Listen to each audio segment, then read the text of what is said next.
Unsa? Bago na ka nag-20. Murag bag-o na ko na 20. Ala 20 na. Ingon siya na 20 lang na buang 20 mag 26 na karong next month. Dahil na ganito.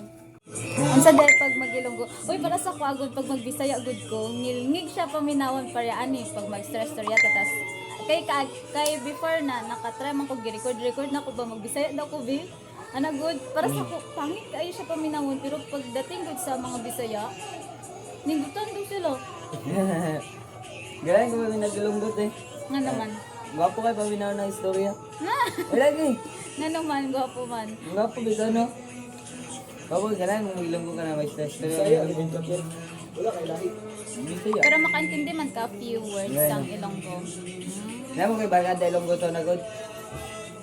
Lunggo siya. Lunggo siya, di siya mo lumisaya. As in? Kaya mo bagada to na ilonggo. Wala rin to dire karon.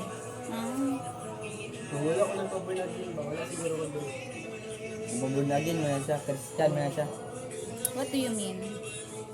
Kung pa-born again ka, bawal na ka sa mga ano. Hindi, ay oo, bawal ako sa Christian. Hindi na ako nakuandito. Ay, pwede mo Japon, pero... What about ni mga drinks, barkada? Okay lang. Okay. Ako pag barkada, ginawala na akong religion. Siyempre limit man. Ayoko nang may mga position kapag